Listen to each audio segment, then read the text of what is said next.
This is take 3 on my intro, and I'm imagining that Arizona State, West Virginia, and a whole lot of the Big 12 teams would like 3 takes on their football games this weekend. This is the Big 12 squad. You're talking ball with the Big 12 squad. From Oklahoma State to Utah, from Kansas State to BYU, from Houston to Texas Tech, it's the local experts of the Locked On Podcast Network bringing you scoops, breakdowns, and the most comprehensive preview of the upcoming Big 12 weekend. Buckle up, it's the Big 12 squad and we have a seat for you. No hurt feelings and thin skin allowed. Squad up, you're part of the Big 12 squad. Happy Thursday, everybody. Welcome to the Big 12 squad. I'm Drake Toll from America's #1 Big 12 podcast, Locked On Big 12, alongside Chris Level of Locked On Texas Tech. Jake Hatch covers the Cougars of BYU on Locked On Cougars. Parker Ainsworth of Locked On Cougs. Yes, that's confusing. Talks about Houston. Nick Maravitz doesn't talk about much, ever, at all. But when he does, it's Iowa State with Locked On Cyclones. Kevin Borba, Locked On Buffs. And boy, I'm glad he showed up this week. I did not know if we were going to get him in the flesh. Ooh. Cody! I was about to say, I thought we were told you had to win to be on this week's show. Oh. No, that was not conveyed to me. But you know what? We're winning hearts and minds. Okay? Yes. If you're a 2-star recruit out there, we want you. Cody Stovall of Locked On Oklahoma State. This is the Big 12 squad brought to you by Game Time. Cody, I really didn't know this guy was going to be here tonight. It's Mountaineer Paul of Locked On West Virginia. Cody Stovall and Mountaineer Paul, the two guys get highlighted first. Paul, we'll get to you, but this week I've heard a lot of Big 12 analysts, national analysts, talk about how the conference was not great toward the end of the day on Saturday. Cody, I remember when Oklahoma State had like 3 straight 10-win seasons and then went 7-6 or whatever it was, and the whole fan base fell apart. If only they could have known what. All right, yeah. Paul, we'll start with you. You're this Darth. Yeah, what are you doing down there, Darth Vader? Yeah, it's like I can hear the whole screen going. Exacerbated breathing going on. Paul, are you okay over there? Yeah, I was running to the camp. I was running in here. I was late. You know what I mean? So I ran all the way from my mailbox all the way up here. Paul, West Virginia was not running anywhere at all on Saturday. Yeah. What we'll give Cody a second to catch his breath too. What happened in the loss to Ohio?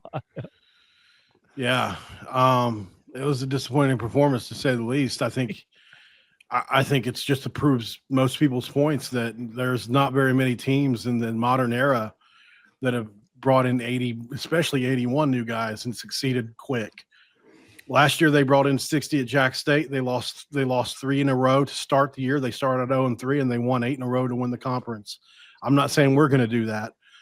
I'm saying Rich Rod's what he does takes a little time. The culture that he goes for is a little bit unique in today's age, modern age. It's a little bit more rougher. I think it's taken time for that to catch on. And our offensive line is not even average. If you look at Pro Football Focus, both weeks, even against Robert Morris, we've had guys scoring in the 50s and that's not the be all end all. Obviously, you have to watch tape. There's probably been, I would say, 20% missed assignment, 80% no push. So it's like it's a strength issue. So that's not great. So Rich Rod's having to try to figure out a way to maybe go more perimeter-oriented run scheme, or do you hit the button and say, okay, Max Brown, you started at Florida. You can spin it. Do you come in and throw to? Because we have good. I personally believe we have some good receivers. So you may have a philosophy flip, which Rich Rod's never done. Last point, Rich Rod goes really fast. When you have an offense that goes really fast, it's not getting first downs. That's not good either because it puts your defense under a ton of pressure. And we saw that Saturday play out. The defense was salty, 17 points for as many possessions. They had to guard for 40 minutes. They only gave up 17 points, had three takeaways, 9 yards off 3 takeaways. Not good. Cody, I think we're underestimating one aspect of this game, guys, and that was that it was the return of the MAC. Ohio was 11-0 last year, or won 11 games last year. That's not like a terrible MAC team, and they returned a lot of that team. So Excuse me, Parker. I think Drake was about to ask about the basketball school of the bunch here. Okay. Not to say that Oregon is a bad Big Ten team. If we're going on saying that opponents that won are bad. Cody, that was Paul just gave me, he waxed poetic about the ways that West Virginia could improve moving forward and things that didn't go too well. You guys were just complete dog. I mean, Yeah, no, and I appreciate you not trying to sugarcoat that. That is precisely the product that we put out on the football field, was just a big old pile of it. Honor code violations all over the place. Cody, let's ask doubt. the real question about Oklahoma State. That's what I'm going to call it. When do we pull the plug on Mike Gundy? Kevin, you took the words right out of my mouth. Like, legitimately speaking, I think part of watching that game was sad. I was never super upset or angry because I realized we're watching the end of an era. There is no way that Mike Gundy can recover from that moment in the eyes of the Board of Regents unless we win like 8 in a row and find ourselves in Arlington. That's about the only chance Mike Gundy now has as remaining the Cowboys head coach. Right? You know, there's calls already happening. You know, we just cut down $15 million out of the buyout for this specific reason. Did we think that we were going to be this worthless? No, we did not. We upped our NIL. We upped a bunch of stuff. We got a new staff, and it was an absolute disaster. So everything that he's tried to prove that he still got it, it showed the other day that he doesn't. And I actually wanted Chris Level's opinion on this. You've been watching football for quite some time. You've been covering it professionally for quite some time. I've been going to games since 95 in Stillwater. I have never seen any team ever beat the ever living out of us like Oregon just did. And we played some number 1 ranked OU teams. We played some number 2 ranked Texas teams. We played some top 10 A&M squads and top 10 Colorado squads. I have never seen Oklahoma State get beat up and down the field. We got beat 58-0 against Tech in 2000. Texas Tech did it to us, and it still didn't look that bad. Am I higher than the drafts, Ficina, or am I on to something here? You have a hard time ever recovering from it. There's no reason that Oklahoma State should lose by that much. I don't care who it is. I don't care if you're playing the Packers. I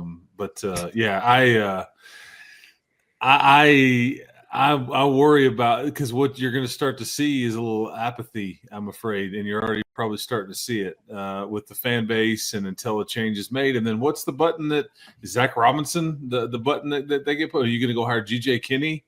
I'm just genuinely curious as to like what direction that they go and how much money do they owe Mike Gundy right now? Even though they cut it down, how much is he still owed? His buyout would be $15 million.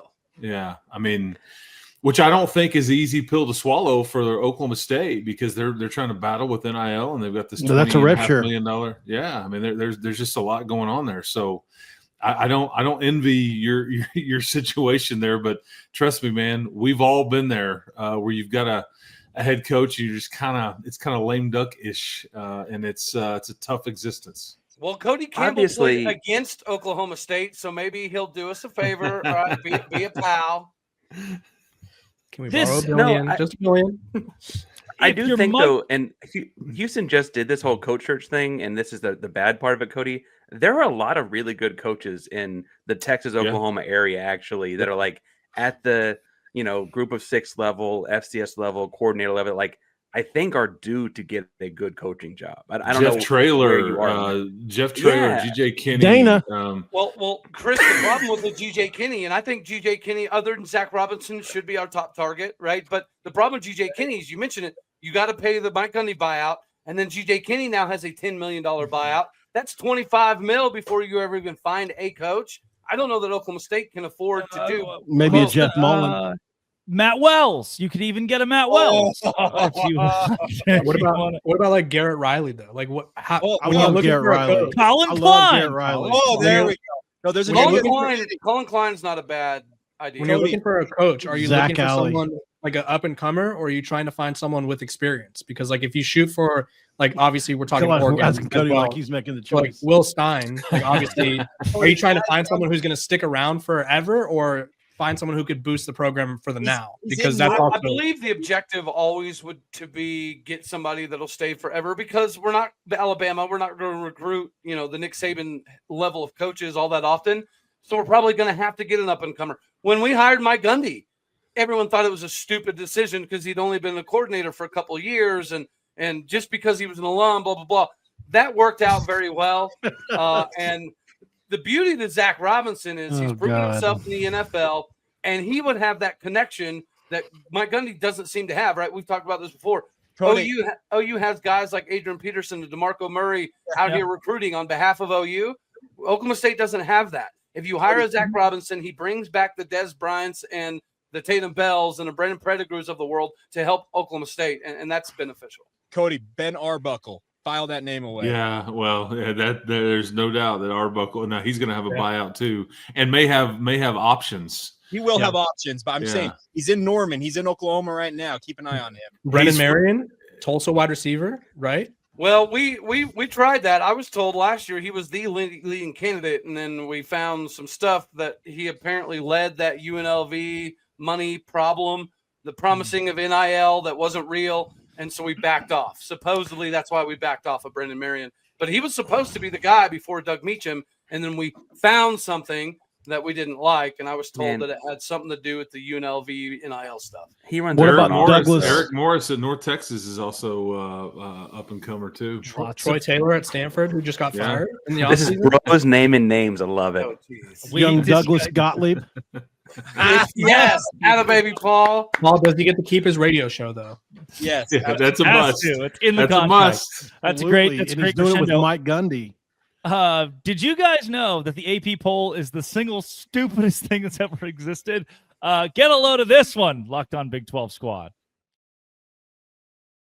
Today's show is brought to you by DoorDash. The reason it's brought to you by DoorDash is because I, as a human being, love it. Time to look back, crown this week's MVP on who delivered, and you can win every Saturday with DoorDash Streaks, saving every time you order. These players delivered. Sawyer Robertson of the Baylor Bears delivered in a big way against SMU, coming back and winning the game in Dallas. No hesitation, no delay. Sawyer Robertson, he's on a streak. Just like Sawyer delivered for the Baylor Bears, DoorDash delivers for your Saturdays with DoorDash Streaks. You save every Saturday with your order, stack it up all season, save up to $250, including $100 in DoorDash credits. Order this Saturday. Keep the streak alive. Fuel your game day only with DoorDash. Terms apply. Promo period beginning and finishing.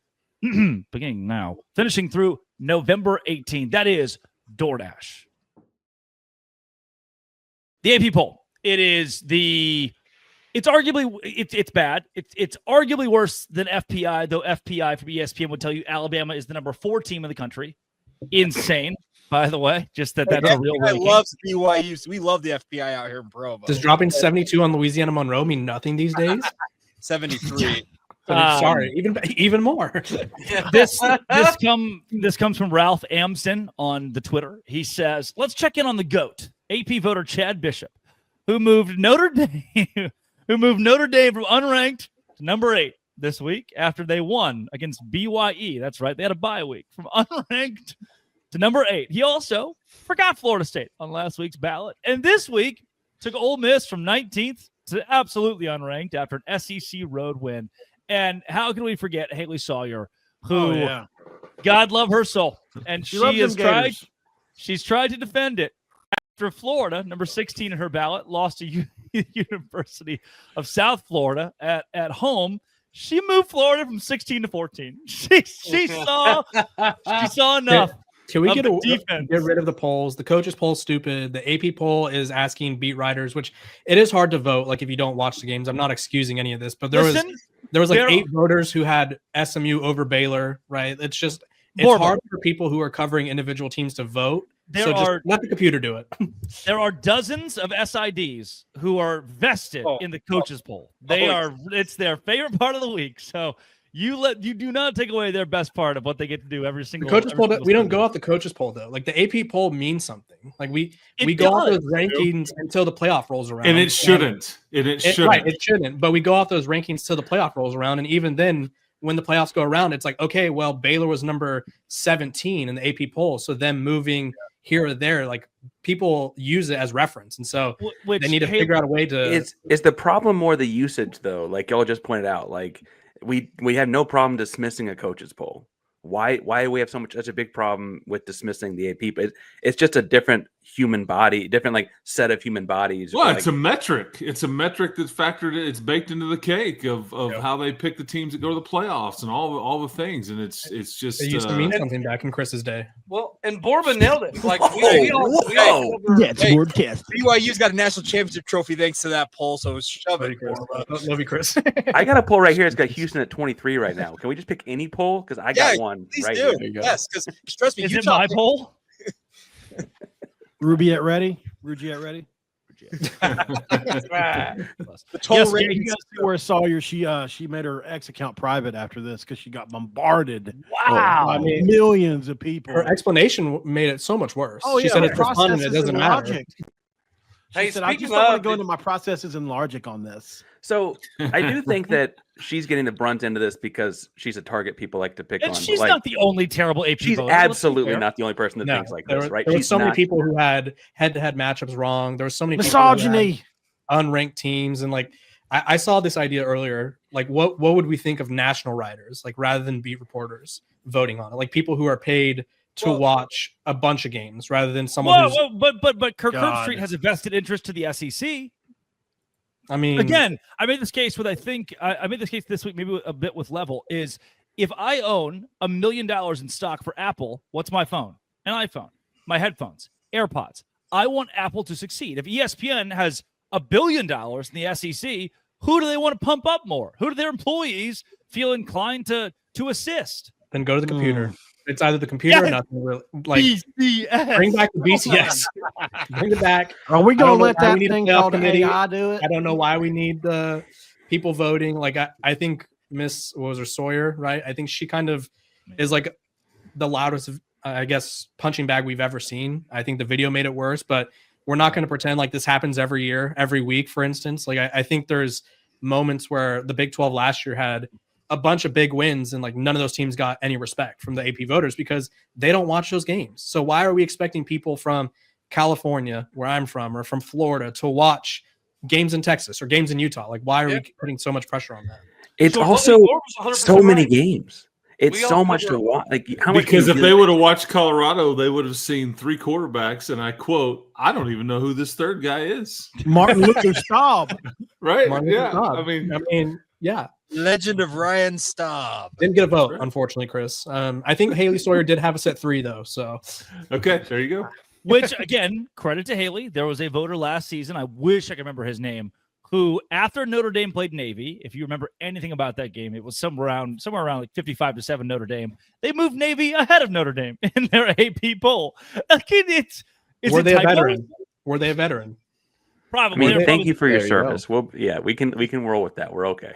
There are plenty of geriatric AP poll voters and those who just don't do the thing where you have to watch the college football, and which also credit to most of these voters. I've never really, that I can remember, looked at one and thought like, wow, the school next to your name, like, oh, they represent Oklahoma State, that they actually voted with their heart and and assisted their own favorite school. They usually just do something really, really stupid, unrelated to anything they cover.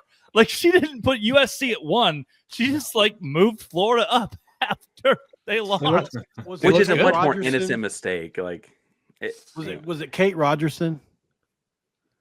Where? Omitted Notre Dame. Oh, I don't remember. Maybe it was Ian Press. Blair Kirchhoff. Coming up, so I think Texas Tech, Iowa State, BYU, and Utah are in the top 4 conversation. TCU may be around there, but is there anybody else? Or is there just a pretty healthy gap, right? But don't give me the big eyes. You don't know with your third string quarterback. Ryan Staub begins. It's Locked On Big 12 Squad. Today's show is brought to you by Mazda Standard. The reason that I now drive a Mazda is thanks to Mazda Standard. They deliver confidence with every single drive. Mazda is my preferred vehicle because they have more awards than anyone else as of August in 2025 in the IIHS top safety pick. Footwork to breath work. Athletes sweat all the details. Mazda brings the same intention to how they craft every model. Feel Japanese craftsmanship in every detail, from the metallic accents to available Napa leather upholstery. You can make everyday drives feel like anything but, from smooth handling to intuitive controls, all-wheel drive as well, and SUVs. Like our players, we sweat every day.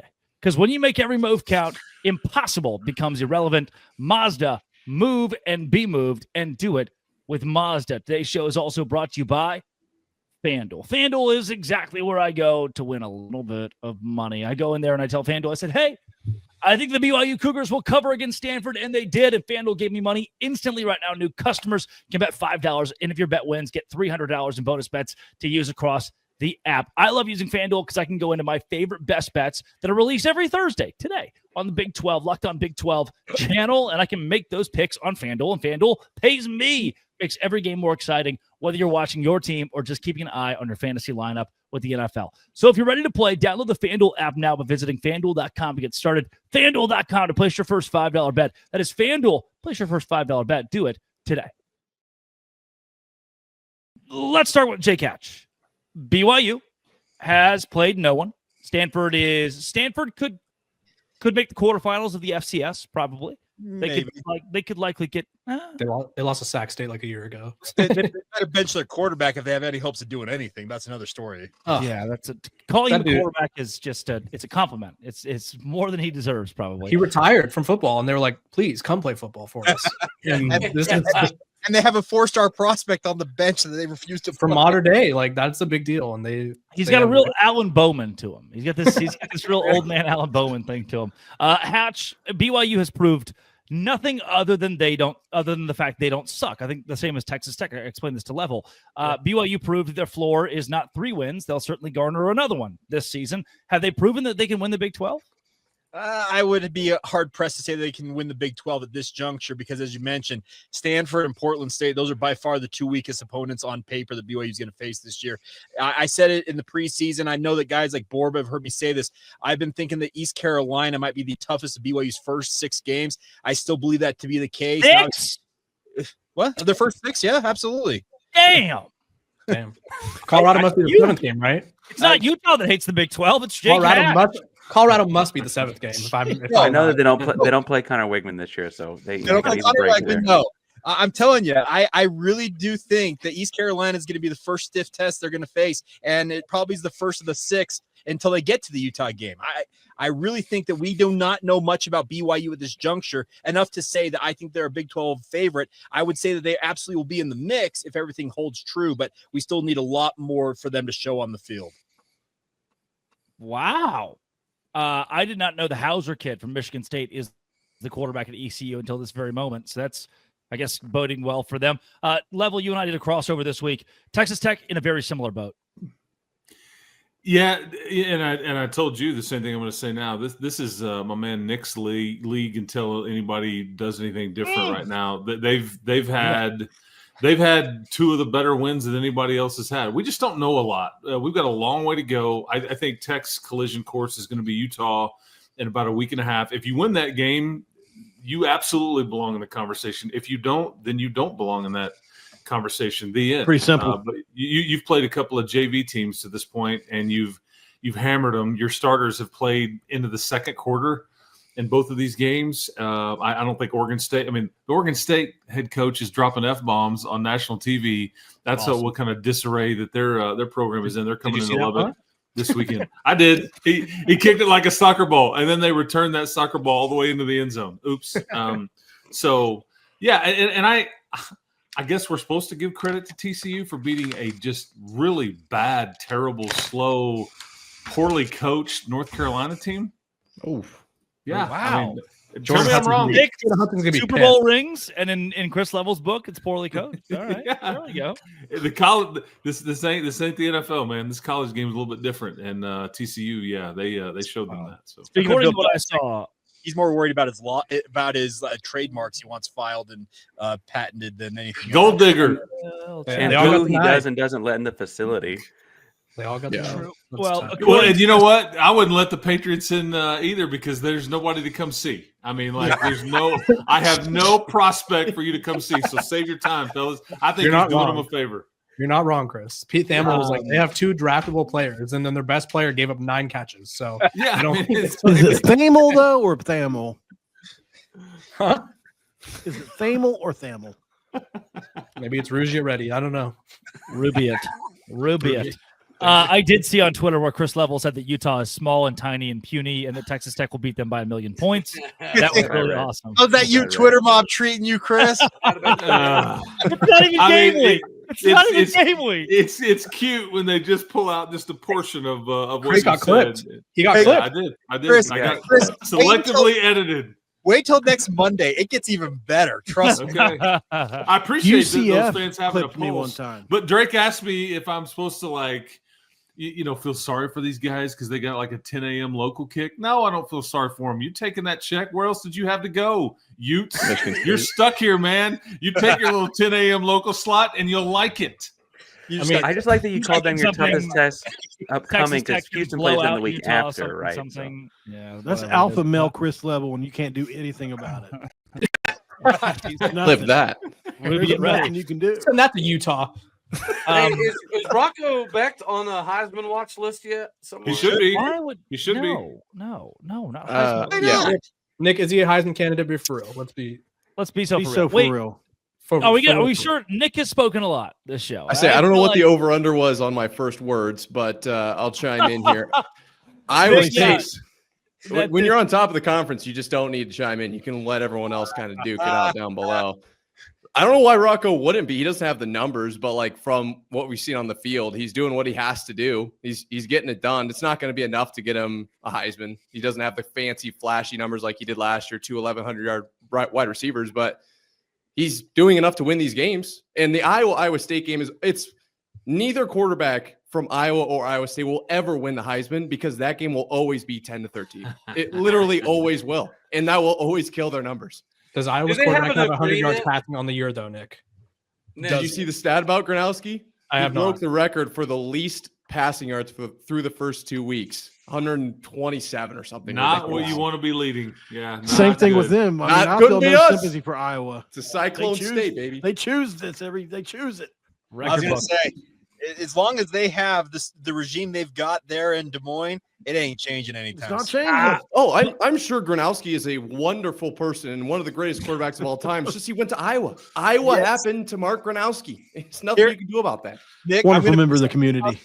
But Iowa is the Big Ten's version of Utah. There you go. That's all you need to say. Oh, hey, did you say Des Moines? Aren't they in Iowa City? I don't remember. Are they in Des Moines? Yeah, that outfit in Des Moines. Yeah, I think it doesn't matter. Come get me, Hawkeye fans. The sentiment was there. There's no passing touchdowns. That's all that matters. Nick Maravets, Iowa. Maravets goes into the teeth of the Wolves' den this weekend. Wolves, hell yeah, Jonesboro, Arkansas. Is the location. What a beautiful place to play a road game, huh? They have a fountain at Centennial Stadium, don't they? That's what happens when you're 14 in the AP poll. You get to go on the road. You get to go to Arkansas. That's what happens when your athletic director walks to a podium and goes, "I'm gonna shoot you guys straight. We have no money." that's where Sam Pittman's kind of like an Arkansas Ed Orgeron. He is, but different school, but adjacent. I can see how you have gotten to the yes. They play something close to that. I think Iowa State would also beat Arkansas if they were playing them on the road. But Arizona State told me to give hope in no one ever. I've learned that this week after the Mississippi State loss. That is Chris Level of Locked On Texas Tech. Jake Hatch talks the Cougars of BYU. Park Rainsworth of Locked On Cougs of Houston. Nick Maravets, the Cyclones. Kevin Morma, Locked On Buffs. Cody Stovall, Oklahoma State. Mountaineer Paul of Locked On West Virginia. This has been, it always will be, Locked On. Thanks for making our shows your first listen every single day. The Dos Grande Squad.